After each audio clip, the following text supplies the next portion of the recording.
1. The restaurant that I work in is a small family-owned place. Very nice food with pretty high prices and extremely good reviews. One week on a Thursday, the maitre d' is taken to hospital with appendicitis. So naturally he couldn't work on his regular shifts on Friday and Saturday night. So I tell everyone I'll do it and fill in for him. Friday evening I'm waiting tables, operating the cash register and acting as maitre d'. As are the two other waiters, David and Phil. As I said, it's a small place. We all chip in. The really busy period of the evening is winding down, and things are a little quieter. I'm just greeting a couple and checking their reservation when a group of 5 women come in the front door, all dressed in business attire, power suits, etc. The cast is me. I am also Chris in this story, not my real name. Leader equals Senior Karen, Dave equals one of the waiters, Kits, Karen's in training. Leader of the pack is the archetypal Karen, and I'm guessing is about 45 to 48 years old. The other 4 women are Kits, and look to be in their early to mid-30s. Leader is obviously the most senior and more dominant of the group. As they're waiting for me to finish with the couple who are in front of them, the leader is saying loudly to the other 4, Yes, this is an extremely good restaurant. Fantastic food. It has great reviews in all the newspapers and magazines. A bit pricey, but well worth it. But that's no problem because it's all going on the corporate credit card, right, girls? The kids all laugh at this. Then she goes on to describe the restaurant in really glowing terms. In fact, she was pretty much quoting word for word a favorable review the restaurant got in a travel magazine about a month before. It's like she had committed the review to memory or something. And then she finished with, I eat here all the time whenever I'm in town. I'm a regular. I thought that was strange as I don't ever remember seeing her in the restaurant.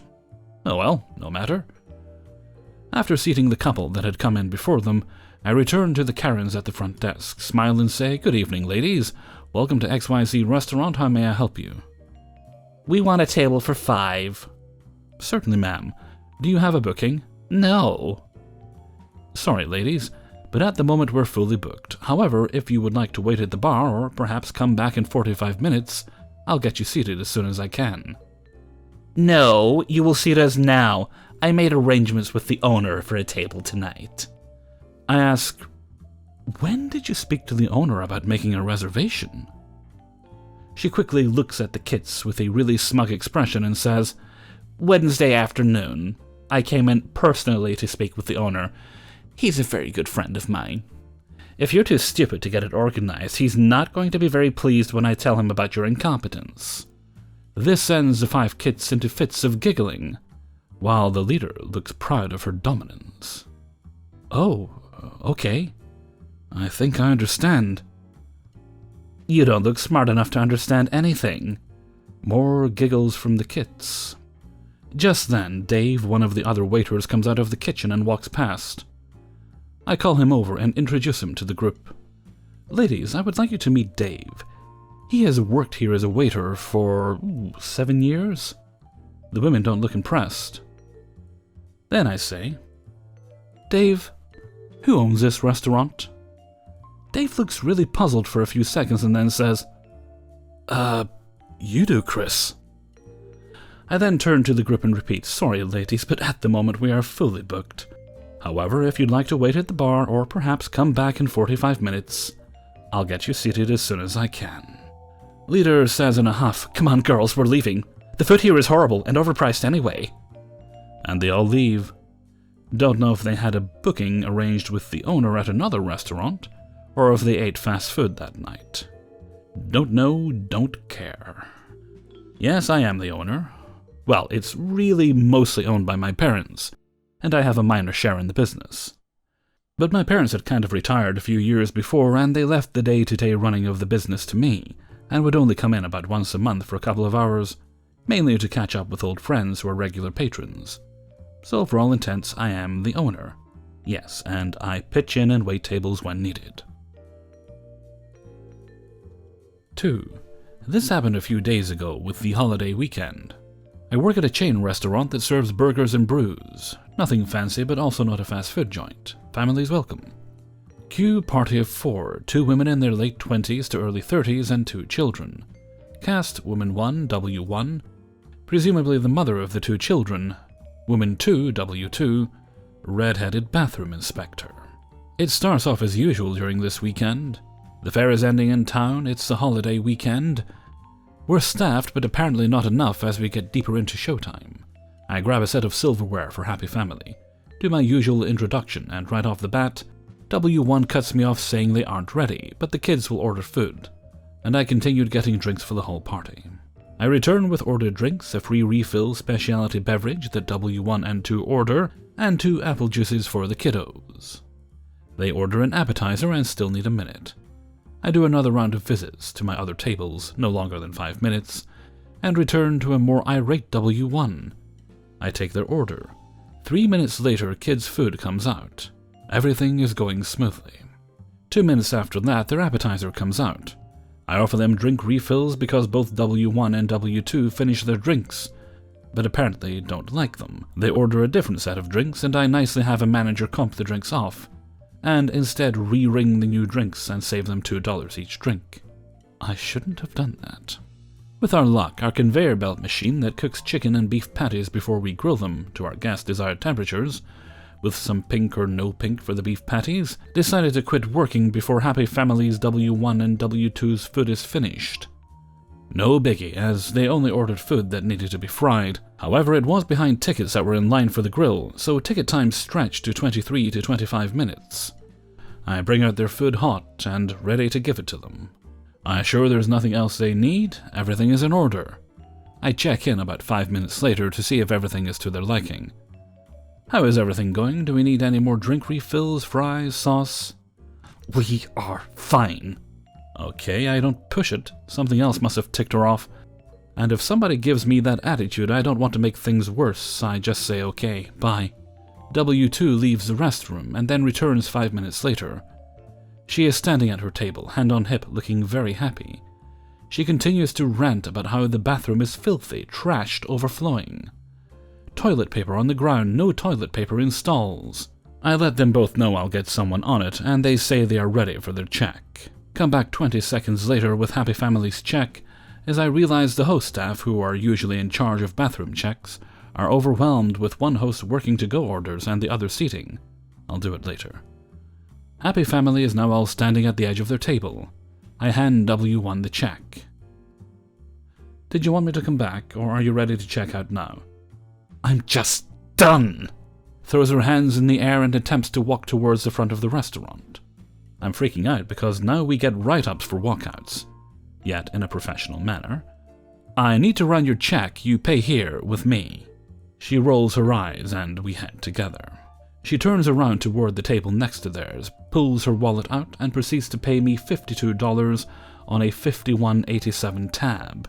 She turns back to the door and in a tone not shouting but also not quiet says, "Horrible service." I don't see what I did wrong. Food came out hot, it wasn't longer than 25 minutes because I know I looked at the ticket time. The bathroom was something I was not aware of, it took me a minute and a half to sort the bathroom out, and I even didn't charge them for the 2 drinks they drank. Well, I know I'm a good server because I am a regular weekend closer. I have regulars, I win contests between co-workers on sales and surveys, and get to pick when I want to work. Managers were glad I prevented a potential walkout. It didn't faze me, because I found it hilarious that she could say I gave horrible service. I'm thinking they wanted to find an excuse to get free food, and they didn't get one. 3. So this took place going on 5 years ago, between December to January 2014 to 2015. I was working as a server at a popular TGI Fridays in Philly, sometimes referred to as Club Fridays. That's how popular it was on weekends. So one day I was working a very slow lunch shift. There are probably 4 tables sat in the whole place. I finally get my first table of the day. Yay! And it's 4 girls, all looking to be between the ages of 19 to 24. Glad to finally have something to do, I head over to greet them. I go through the usual spiel, give my name, exchange how are yous, list any lunch and drink specials, etc. Things are off to a good start, there are smiles all around, and I'm taking drink orders. Girls number 1 and 2 order non-alcoholic beverages, Then I come to girl number 3, G3, who's been eyeing the cocktail menu open this entire time. So, miss, what can I get you today? Looking for a cocktail? Yes, I'll have a fuzzy navel and a glass of water, please. Sure, not a problem. May I just see your ID real quick? Now, I need to point out that at the time this particular Friday's location, like most major restaurant chains, had a very strict carding policy. They had been fined a couple times in the past for serving minors for lack of carding, and if done too many times, the store can risk getting shut down entirely. We as servers and bartenders were required to card everyone, and I mean everyone, that appeared to be under 40. Excessive, I know, or risk immediate termination. This would offend some people, obviously, of age, but once you explain it's card or lose my job, they'd accept it and move on. Most of the time. With that said, back to the story. G3 sighs. Ugh. I don't have my ID on me, but I come here all the time. I'm sure the bartender will recognize me. Now, even if the bartender did know her, I knew that the manager wouldn't approve of them vouching for her, and I wasn't about to risk my job on the off chance this was a secret shop, and I was being tested by corporate. They like to do that. So, I'm very sorry, but unfortunately I cannot serve you without ID. Is there another beverage I can get for you? Maybe one of our signature lemonades, they're delicious. Seriously? I'm here all the time. I was just here 4 days ago and was served. It shouldn't be a big deal. Again, I'm very sorry for the inconvenience, but my managers say no exceptions. I know it stinks. I'm trying to appear on her side and agree that it is a silly rule, but it is what it is, and try to move on. I recommend trying the strawberry lemonade, it's her MO. She cuts me off. G3 like an idiot to her friend across the table, G4. Hey, G4, you gotta have your ID on you, right? Just get that drink for me and I'll give you the cash for it. G4 looks at her, then to me, then back to her, unsure of how to respond, so I respond, trying to remain polite and helpful. Miss, again, I apologize for the inconvenience, but even if she has ID, I can't legally order in a drink for her, knowing that she's just going to give it to you when it gets here. This did not go over well. She's highly annoyed now. Oh my god. Well, G4, you were gonna get a drink anyways, right?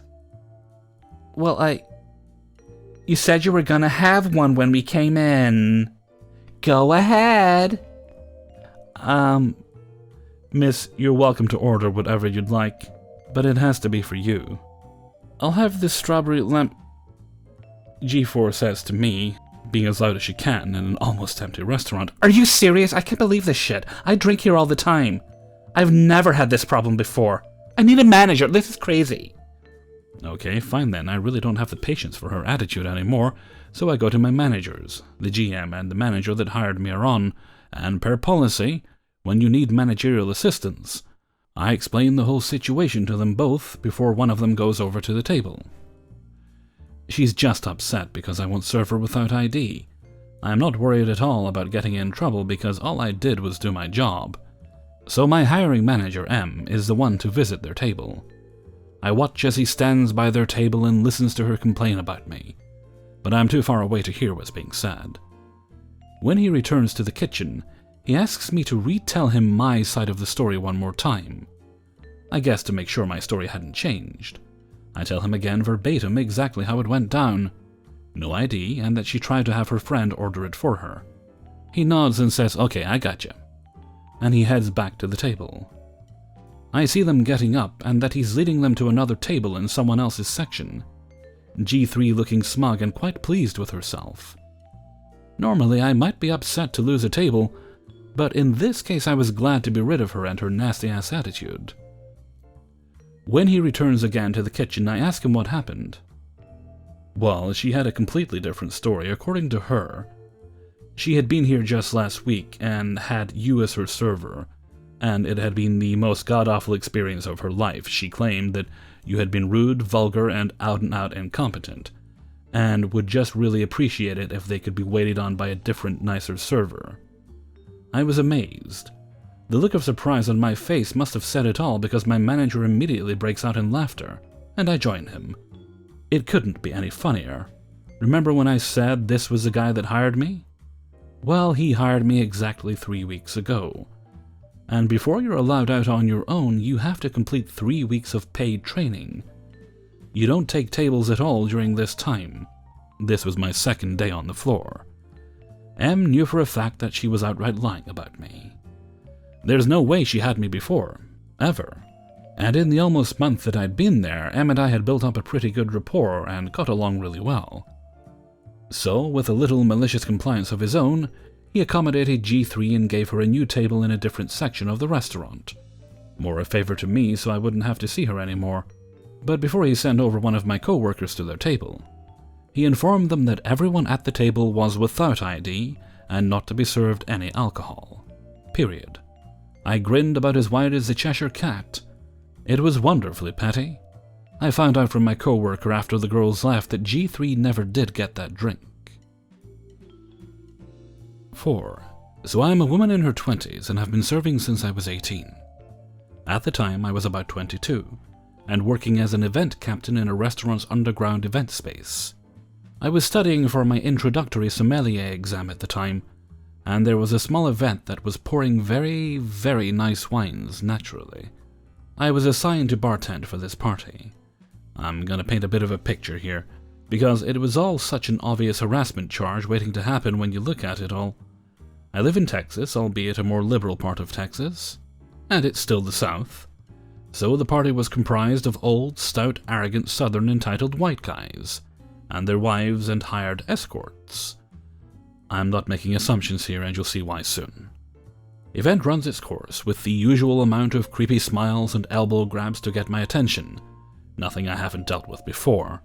The party dwindles down, and it's well after their time in the event space has ended, but about 3 couples remain.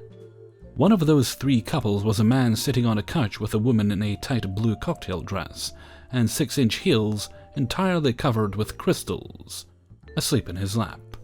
I'm bussing the room and they're all drunk and chatting as I'm doing so. Finally I come back to grab another round of glassware, and after I've filled my hands, the host of the party yells after me. He tells me over and over how great everything was and what a great job I did, and asked my name. I tell him. The room erupts in laughter, directed at the man with the woman asleep in his lap. He goes, "That's my wife's name." Okay, so we found the escort. They all laugh and babble for a minute before returning to me to ask a favor.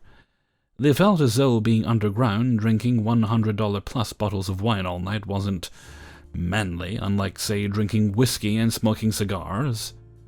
So they asked if it would be okay if they could tell their friends that they stayed drinking wine because the bartender showed us her tits. They promised they wouldn't include my name or face. We wore black on black, and I have a chest that's a bit hard to hide, so I'm used to creepy old dudes staring. So I composed myself and told them that whatever story they post online about the night is their own, and yes, please leave my identity out of it. Yes, I know this is where I should have shut it down. They all laugh and clamor again until one of the men yells out, Okay. So are we gonna see your titties or not? Without a word, I turned directly around and put the glasses down outside the room, and went directly to my manager and told him what happened. Naturally, his first response was, "Did it really happen like that?" Because of course there is a 99% chance that I'm making it up to be dramatic for absolutely no reason.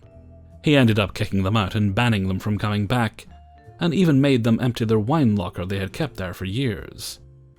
The next morning, I worked lunch. The host came in to collect his wine from his locker. He recognized me. He goes, "You're the young lady that served us last night, aren't you?" I said yes, I was, without a smile, and he proceeded to blame everything on every other person in the room, and said, "I hope my friend's behavior doesn't affect my standing with this company." I smiled and walked away without saying anything, because he's just as culpable for what happened as his friends, because he was right there, laughing along with the wine-stained teeth.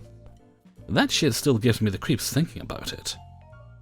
Feel free to vent your most upsetting interaction if you wanna. Thanks for letting me vent mine. 5. The year is 2016. I am a college student waiting my way through college at generic Italian chain B. I pride myself in being a good server by checking on my tables frequently, but not obnoxiously, and by generally reading their body language to see if they are actually enjoying themselves when not being asked. Tips here are average 15 to 20%. On this particular evening, I had 2 guests seated on one side of a booth, hereafter referred to as a couple. Good evening, folks. My name is Abraham Leo. I'll be taking care of you this evening. Great. Actually, we're waiting on one more. Yay. I love when parties come in waves instead of all at once. Great. Can I get you folks going on some drinks or a nap while we wait? A couple of waters and generic local drafts, please. Coming right up. I run off to grab their drinks for them, and after a reasonable amount of time, their third person arrives, hereafter referred to as BT for bad tipper. How are you doing this evening? Can I get you something to drink? I'll take generic cocktail. The rest of the evening goes off without a hitch. Their body language is happy, and they say they have everything they need every time I check in with the table. Heck, the guys even get a second round of drinks. It's time for the check, and unsurprisingly the couple is on one and BT is on the other. The couple tips about 20%, and BT tips about 5%. I chuck it up to, well, that sucks, and bitch about it to my co-workers, as we all tend to do, but let it go until... Flash forward a few days later at college. My classmates and I are a few minutes early for class, and are waiting for the class in front of us to end, and that's when I realize BT is in my class. And so I find myself in the unique position of actually finding out what I did to apparently piss this guy off. Hey, weren't you at my restaurant this weekend? Yeah, catching up with friends. Yeah, I was your waiter. You guys looked like you had a good time, so is there a reason you only tipped 5%? He's taken aback at being confronted. What? Is there a reason you tipped so badly? I'd like to know so I can avoid it in the future. Kinda, but mostly 'cause fuck you. I want to put you on the spot. Honestly, water. What about water? You never got me water. You never asked for water. You got my friends water. Your friends asked for water along with their drinks. You never once thought to ask for water in the 6 times I came to you to ask if you needed anything else? Or like when you ordered a second cocktail after I asked if I could get you guys another drink. You should have gotten me water, man. Because how could he possibly be in the wrong? That is one of the pettiest reasons I have ever heard for leaving a shitty tip. A 5% tip for not getting you something you never asked for. 5% to a server might as well be a slap in the face. 5% is fuck you were bad. And I want you to know I thought you were bad. Next time you feel like tipping that though, they better have forgotten to order your food, brought it out cold, never asked you about it, and then charged you full price when you brought it up. He shrugs. You should have gotten me water. Oh, fuck off. And I walk away. Then everybody stood up and clapped while chanting "You suck" until BT broke down crying and hung his head in shame. Not really, that doesn't happen in real life. But he did avoid sitting anywhere near me the rest of the semester. Hey everybody, Hellfreezer here, and thank you very much for listening to Spinning Plates, episode 61. And thank you very much to everybody who allowed me to use their stories in this video. Ooh, story number 3, that it's been years since I've worked in retail and had to card people for alcohol, but it still annoys me when I hear stories like that. It's like they all think they're special, and the rules that everybody has to follow don't apply to them. They also always, without exception, seem to think that you're as stupid as they are. I mean, I had that happen to me as well. I'd refuse someone, then they'd literally ask somebody else to buy it for them. Then I'd have to explain to them, and it always annoyed me. And then, oh, well, it's for me. No, it's not. It's not for you. It's obviously not for you. And eventually, I don't know if that server has ever experienced it, but every now and again you get the really brave ones that would threaten to come and get you after work. Never happened, but whatever. Okay, and with that I'm going to head off for now, so until next time, thank you very much for listening, and take very good care of yourselves.